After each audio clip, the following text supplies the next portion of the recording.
¿Qué es shock? Es un estado de hipoperfusión caracterizado por falta de agua. A ver, escucha, Jordan. El estado de hipoperfusión tisular caracterizada por un mal funcionamiento vascular. ¿Puedes leer, por favor? Es una situación de urgencia vital producida por una mala distribución del flujo sanguíneo, como resultado de un fallo en el aporte, ejemplo, shock cardiogénico, y o una inadecuada utilización del oxígeno por parte de los tejidos, como un shock distributivo. Síndrome caracterizado por un trastorno de la perfusión sistémica que conduce a hipoxia celular generalizada y disfunción de los órganos vitales. Es un déficit de la perfusión insular a nivel sistémico. Bien, es un déficit en la perfusión tisular a nivel sistémico.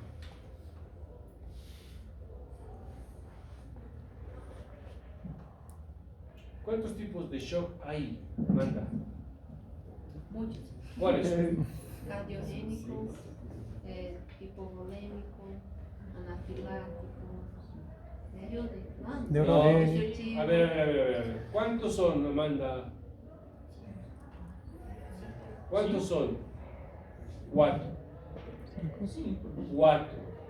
Y de esos 4 tenemos, a ver, ¿cuál es el primero? El hipovolémico. El hipovolémico se divide en, ¿cuáles, doctora? ¿Cómo que no sabes? El hipovolémico se divide exacto, hemorrágico y no hemorrágico. Bien, el no hemorrágico, doctora, ¿cuáles son? ¿Cuáles son el no hemorrágico? ¿Debido a qué? No hemorrágico. ¿Obstrucción? Quemadura. ¿Obstrucción? Quemaduras. ¿Qué más? Pérdida urinaria. Por ejemplo, doctora, ¿en qué situación? Cuando autodosis de alimentar. Una diabetes insípida. Doutor, também se poderia ser por uma carência de contração cardíaca, não vai distribuir bien. Se bem que esse é cardiogênico, pero... Otra cosa de la hipovolemia. Vómitos. Vómitos, diarreas, principalmente en niños y en ancianos, mucho cuidado. El cardiogénico, dale así por favor, no quiero. Se produz quando ocorre falha na bomba sanguínea por parte do coração por fatores que afetam sua contractibilidade. Exemplo, infarto do miocárdio, miocardiopatias, alterações de drenado ventricular, exemplo, hipertrofia ventricular izquierda, ou alterações do ritmo cardíaco. Bien. Entonces, el cardiogénico es debido a una falla en la bomba. Ejemplo más claro, el infarto y las miocardiopatías. Llevamos 2 tipos de shock. Luego viene el Neurogênico, el obstructivo y el distributivo. El obstructivo es debido a... ¿Quién está dentro del shock obstructivo, Pame? ¿Quiénes están dentro del shock obstructivo?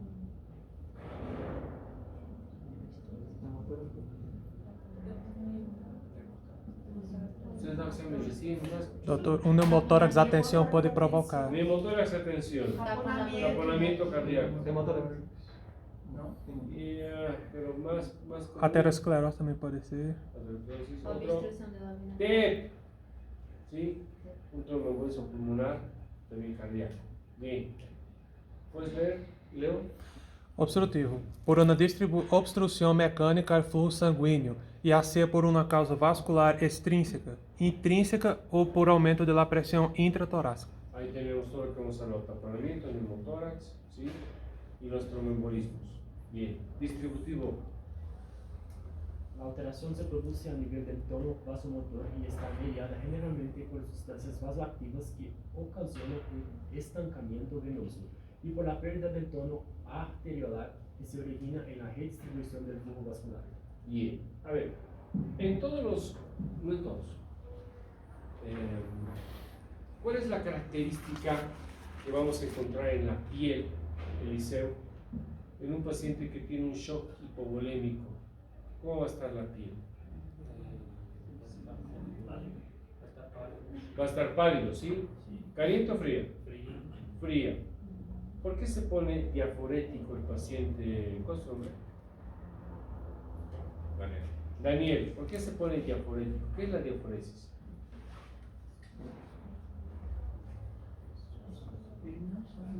¿Qué es diaforesis? Vamos. Sudoración profusa fría. ¿Ve? ¿Por qué?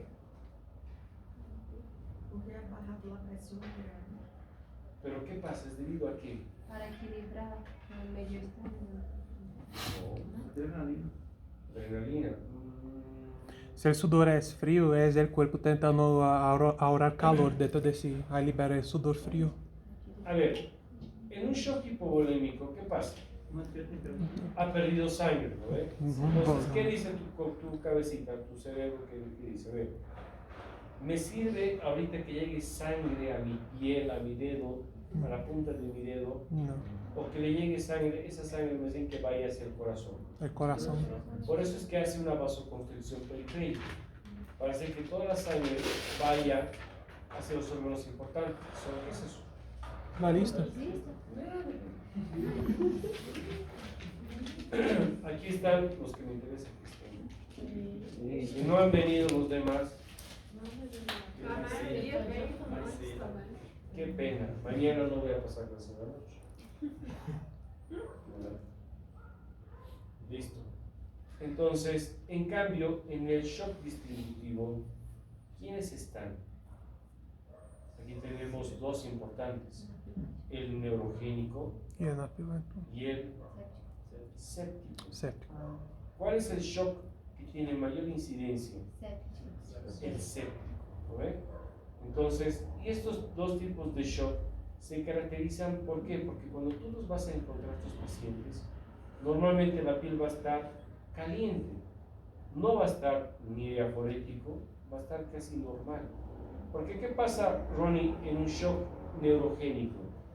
¿Es debido a qué?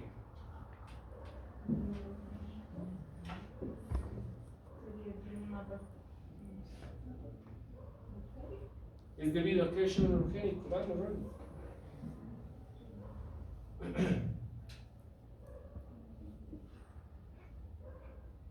Marisa. Eduardo. No. No es Eduardo. Y yo no voy a responder hasta que salga mi lengua.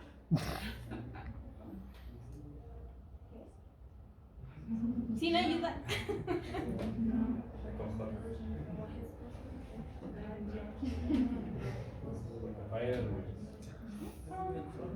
Javier, doctor.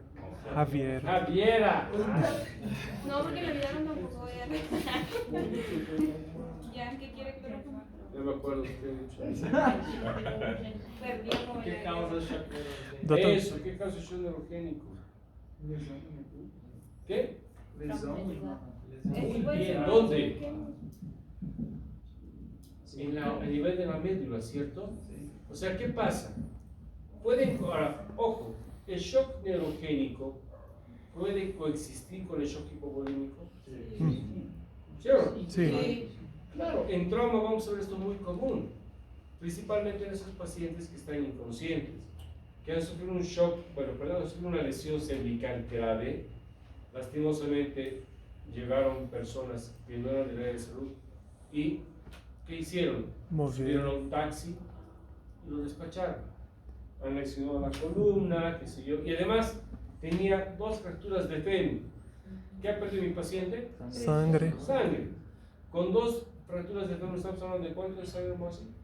3 litros. Entre 2 a 3 litros tranquilamente que está fuera del torrente sanguíneo. ¿Sí? Con esa pérdida sanguínea, un paciente que tiene 70 kilos, ¿cuánto de sangre estaría perdiendo? 3 kilos, se estaría 1 litro y 900. 70 kilos, ¿cuántos litros de sangre tiene? 4 y 4.9, ¿no es? Bien, 2. Están matemáticos. ¿No? 70 kilos, estamos hablando de 4.9 litros, ¿sí? Más o menos, casi 5 litros de sangre que tiene. Entonces, si ha perdido 2 litros, ¿cuánto le queda? 2 litros y 900. 4.900 menos 2.000. 2.900. 2.900. ¿Ok? 2.900, bien. Ahora, ¿esto qué porcentaje de su sangre sería? Doctor, si tiene 4,9 sería bien cerca de los 50% que perdió. Casi el 50%, 40 y pico por ciento. Eso sería grave. Bien grave. Muy grave. Ya ¿Cómo va a sería estar la presión? bien baja. Debería estar baja. Pero, ¿qué sucede si tiene un shock neurogénico? Va a estar alta. ¿Qué se pierde, doctora Javiera? La inervación simpática. ¿Lo ve? Entonces, ¿qué pasa al perderse la inervación simpática? No hay esa taquicardia compensatoria. Cuando tú pierdes sangre, ¿qué sucede? Taquicardia, taquistignia, para tratar de compensar, hacer que esa sangre que todavía te queda circule más rápido. ¿Bien? Pero no es shock neurogénico, no. Imagínate, Doc, si por mala suerte este pacientito llega a un hospital Chapulín y el interno le mide el pulso, está con 90. La presión, como es un shock neurogénico, no hay esa respuesta, no hay esa inervación simpática, la presión está en 110, 70. Para él es normal. Pero este paciente no se ha percatado que tiene 2 fracturas de fémur, no ha tocado abdomen, no lo ha visto al paciente y no ha averiguado qué es lo que ha pasado, no ha hecho una buena anamnesis. ¿Sí? Lastimosamente, a ver, hace unos días hemos transportado a una paciente muy crítica que fue atendida en una clínica por allá y que los internos no han hecho una buena anamnesis ni tampoco el médico de emergencia. La han tenido 13 horas sin hacerle nada porque pensaron que era una crisis convulsiva y nada más. Y después de 13 horas se han dado cuenta de que había sido intoxicación por órganos fosforados. Entonces tuvimos que llevarla a otra clínica que está por allá y ahí han hecho algo de tratamiento, pero ya el pronóstico sabes que es malo. 28 años. Doctor, órgão fosforado é inseticida, é? Inseticida? Se va a morir. Lastimosamente, hagan lo que hagan, ya hay daño hepático, renal, todo. Entonces se va a morir. ¿Por qué? Porque no han hecho una buena anamnesis. Entonces es importante, ¿no?, que todo paciente que tú vayas a atender, hagas una buena anamnesis, pregunte. Eso tenemos que practicar ahora en mi materia y en todas las materias que tú vayas a ver. ¿Ya? Entonces, pueden coexistir estos dos. ¿Hemos leído esto? Sí, ¿no? Bien, la incidencia te decía, el más común es el shock séptico, un 64%. ¿Por qué? Los ancianos, ¿verdad? Un ejemplo de una infección con un shock séptico, por ejemplo. Exámenes, o sea, infecciones urinarias. ¿En qué pacientes? Mujeres, ¿qué más? ¿Qué más? Pacientes que têm frequentemente troca de sondas. Ok, varones también con hiperplasia prostática, pero las mujeres es más común. ¿Por qué además? Por conta que es corto el canal. ¿Quién tenía que tener alguna característica importante para que tenga infecciones a la repetición? La mucosa vaginal no tenía aseo, Aseo, falta de aseo, está muy bien. ¿Qué más? El canal vaginal es bien cerca de urinar, entonces promueve una troca. Pero mujeres de arriba de 60 años, yo no creo que tengan mucha actividad sexual. Diabetes. La diabetes, ¿sí o no, Doc? Sí. Claro que sí. La diabetes, las nefropatías, ¿no? Entonces, es por eso que tú vas a ver más común shock séptico que un shock anafiláctico. Lo más común vas a ver eso. Además de las infecciones urinarias, también las infecciones respiratorias. Que todo este mes, junio y julio, va a ser un montón. No puedo dormir, no me dejan dormir. Bien. Tenemos los estadios evolutivos del shock. Tenemos estadio 1, shock compensado. Lo que te decía hace rato, vamos a encontrar aquí una taquicardia compensatoria. ¿Ya? para tratar de mantener la presión arterial. Va a haber una vasoconstricción periférica. Por eso es que te decía los primeros días de clases que podríamos estimar la presión arterial con solamente tomar el pulso, ¿no ven? Ya sabes que si tu paciente no presenta pulso radial, ¿qué significa? Menor 90. Menor a 90 la sistólica, ¿no ven? Algo está pasando. Busquen el origen del sangrado. Lo más común va a ser ¿dónde? Abdomen o tórax. Listo. Bien, qué lindo. Estadio 2. Aquí es el shock descompensado. Aquí ya vamos a encontrar principalmente ¿qué? Hipotensión. Cuando ya hay hipotensión estamos hablando de un daño ya grande. Entonces aquí tu paciente va a estar con acidosis metabólica. Lo importante acá es tratar de recuperarlo lo más rápido posible a mi paciente antes de que se descompense mucho más. ¿Sí? Normalmente, si el paciente con shock nos va a impresionar que está con enfermedad grave, porque va a presentar esto, ¿no? La palidez, la piel va a estar diaforética, taquimneico, quejoso, taquicárdico. Muchas veces también va a estar en estado estuporoso, dependiendo del grado de la cantidad de sangre que ha perdido. Pero es importante también lo que tú averigües sus antecedentes. ¿Qué era la ampulla del liceo?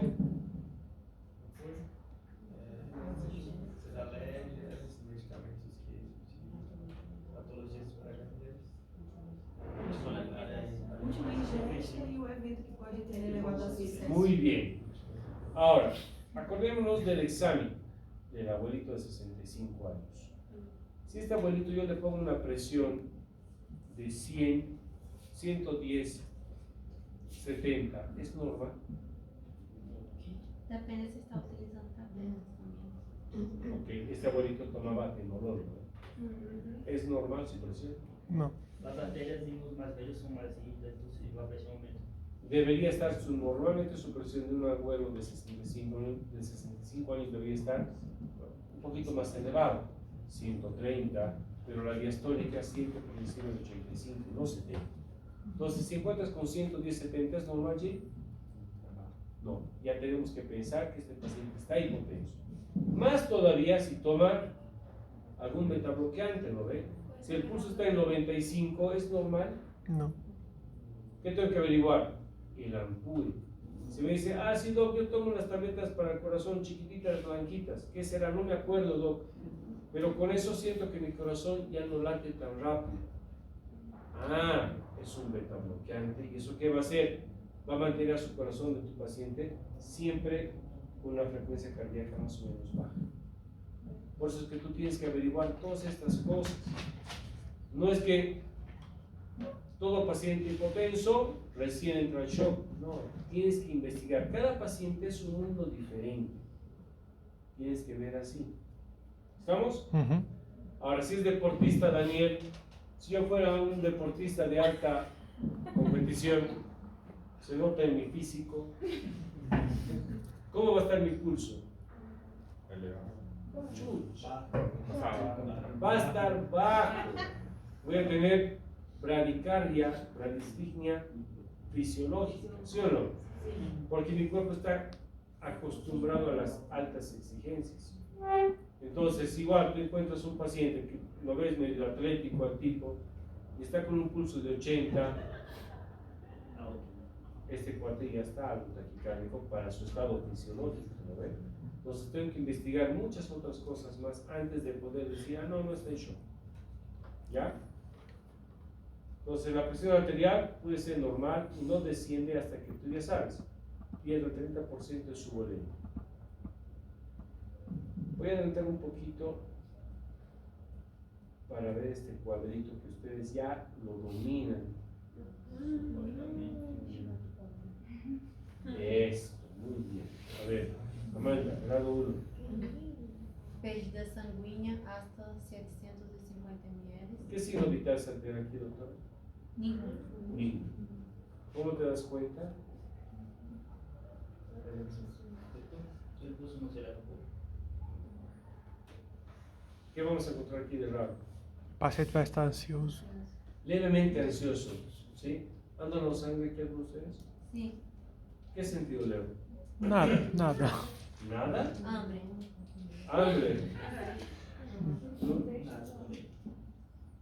Yo he sentido como cuando haces algo malo. Ah, sí. Sabes que has hecho algo malo. Después del examen de Se llama Ay, me sentí así. esa perseguidora que le llamamos que sabes que has hecho algo malo y puta, te van a pillar, ¿no? Eso sentía yo, no sé los demás. Hay una leve ansiedad. Grado 2, Fabri. ¿Qué si no mitad se altera? La frecuencia cardíaca y la... Aquí se altera el pulso y la respiración. Y va a estar mucho más ansioso. ¿Vale? Por eso estoy dando bien a ustedes. Grado 3, todo eso más la presión arterial. Pues ya sabes, encuentras un paciente hipotenso, este paciente está en shock. Hay que hacer algo rápido antes de que se descompense. ¿Sí? Rápido. Grado 4 deben de haber muchas más cosas. La diuresis va a estar casi oligúrico o anúrico, confuso, letárgico, y necesitamos reponer sí o sí con cristaloides y sangre. Por lo tanto, Daniel, ¿qué número de bránula voy a utilizar?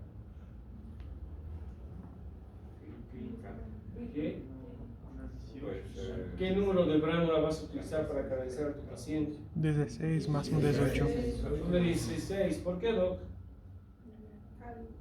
Daniel, no Danieles. Por el calibre. Por el calibre. ¿Por qué voy a utilizar una?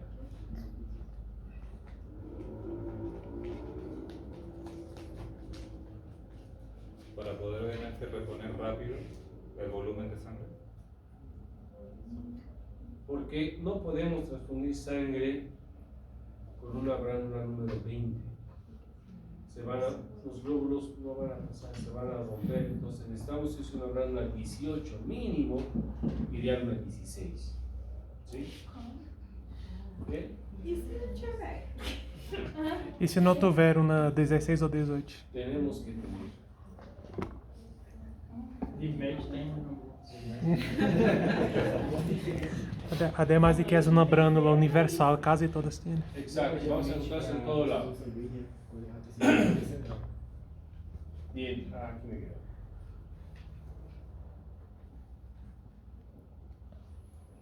Entonces vamos a ver la taquicardia, la presión arterial. Ya sabes que puedes estimar la presión. Es importante medir la diuresis horaria de tu paciente, que ya sabes que es 0,106 kg/h. Si tengo acceso a una gasometría, confirmar cómo está el exceso de base y el lactato, y también los niveles de CO2. La PVC, esto quiero que busques, Doc, videos, cómo se mide la PVC. No todos van a tener acceso a una terapia intensiva, ¿sí? Pero sería bueno que cuando tú llegues al hospital y te pregunten, ¿sabes medir la PVC? Sí, por lo menos he visto videos y he leído libros. ¿Cómo se mide? Porque hay diferentes técnicas. ¿Lo ves, Ronnie? Entonces busquen, por favor, videos de cómo se mide la PVC.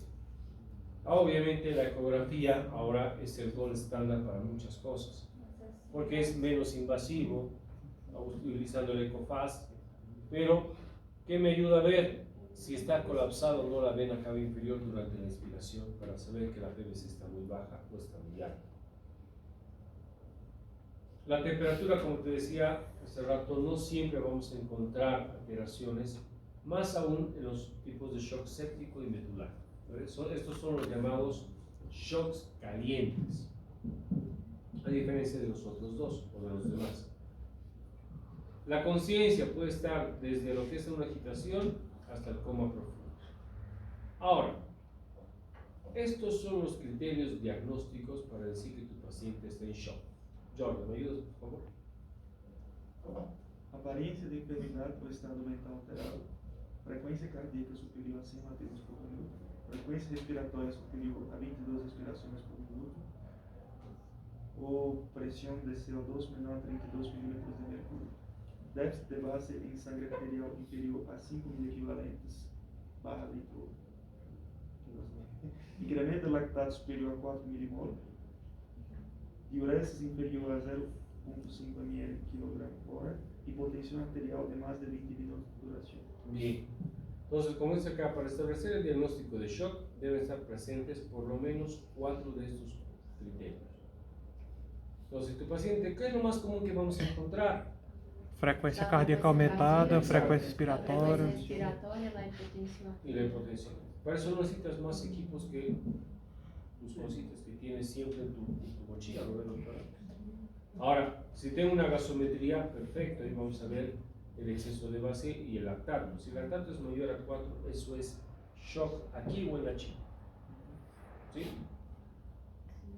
Ahora, ¿qué le vamos a pedir a mi paciente? Y voy a quedar en esta diapositiva más que viene a continuación. Pero, a ver, ¿qué vamos a hacer? Primero ya hemos visto el caso clínico anterior. Quiero que me digan, la siguiente clase, me van a decir ustedes cuál va a ser el tratamiento que le brindarían a esa paciente que está con shock anafiláctico. Y segundo, ahora es otra paciente que mide igual 1,60, no pensé, 1,60 y pesa 90 kilos, antecedentes de diabetes, ictus a repetición. Hoy despertó en la mañana muy quejumbrosa, con alinamia, mialgias generalizadas, alzas térmicas no cuantificadas, porque la familia te dice que parecía que estaba con fiebre, pero no tiene termómetro, poliuria, y no ha desayunado, no almorzó, tomó su metformina como siempre, pero no ha comido. Su presión está en 80-50, pulso 120, temperatura 37,3, saturación de oxígeno 80 y glicemia 60. ¿Qué van a hacer con esta abuelita? Diabetes tipo 1 tipo 2. ¿Qué? Diabetes tipo 1 tipo No. 2. ¿Insulina dependiente? ¿Qué? ¿Insulina dependiente o no? No. Solamente toma metformina 850 todos los días después del almuerzo. Su glicose está baja. Claro. ¿Qué vamos a pedir? ¿Cuál va a ser tu accionar? Eso te voy a preguntar a la siguiente clase. Ya sabes, su glicemia está en 60. Las tomadas de glicemia está en 60. ¿Qué vamos a hacer? No sé, me vas a avisar la Hay siguiente que semana. medir lactato, tomar cultivos sanguíneos, 2 diferentes muestras, tomar cultivo de muestra sospechosa, en este caso sería el foco urinario, un cultivo. No hay que esperar el resultado de los cultivos, hay que iniciar antibiótico terapia de amplio espectro. Muy bien, ¿estás escuchando? Uhum. Entonces, pero ya he tomado la muestra. ¿Cómo tomamos la muestra? Pero sanguínea, vamos a sacar sangre y hacer los cultivos. ¿Cuánto de sangre se necesita, Doc, para hacer estas pruebas que tú estás Esto le haciendo? voy a hablar en la siguiente clase. Más o menos alguien sabe cuánto. Doutor, eu, ¿Cuánto? Un tubinho de 5 ml já. Muy poco. doutor, teria que ser uma saca de amostra completa de uma jeringa de 10 ml. Por lo menos unos 10 a 12 ml de sangre se necesita para hacer todas estas pruebas. Ah, tá. ¿Lo ven? É porque a placa, cada placa tem. Eu sei, eu só achei que era só o glicério. No, todo eso. ¿Qué pruebas le vamos a pedir? Hemograma, glicemia, amilasa, pasta bilirrubina, ¿le vamos a pedir al paciente? Era bueno pedir. Bueno, claro que sí. Também se pediria os perfis iônicos, também é Perfil importante. hepático, electrolitos, sí, examen de orina, cultivo, gasometría, electrocardiograma. Uhum. ¿Por qué? Porque se for uma infecção repetição urinária, pode muito bem provocar um choque anafilático descompensado do coração e do sistema vascular. Então, temos que Shock pedir. anafiláctico. Ou choque cardiogênico. ¿Por qué? ¿Qué se está produciendo? ¿Qué está subiendo? ¿Qué podría subir? Ah, já, entendi. Por ejemplo, si el corazón está, por ejemplo, con una distribución deficiente, la contracción deficiente, podemos comparar el electrocardiograma con el perfil de los iones para ver si está con bajo de potasio y el corazón puede parar de funcionar. Muy bien. Y esto saquen una foto, por favor. Te voy a preguntar estos marcadores de sepsis. ¿Qué es la PCR? ¿Qué es la DES? ¿La procalcitonina? Velocidad de microsedimentación. Proteína C reativa. ¿Cuándo se eleva? ¿Por qué se eleva? Proteína C reativa. No, pode Dale, falar. Mauricio, a ver. La especialmente cuando hay una inflamación. ¿Y la procalcitonina? ¿Cuál es el valor normal? Entonces tienen tarea para la siguiente semana. ¿Ya? Van a estudiar. Sus deberes. Ese es su deber. Entonces les voy a pedir esto. Ya voy a quedar aquí con todo lo que son los exámenes complementarios de shock. ¿Qué?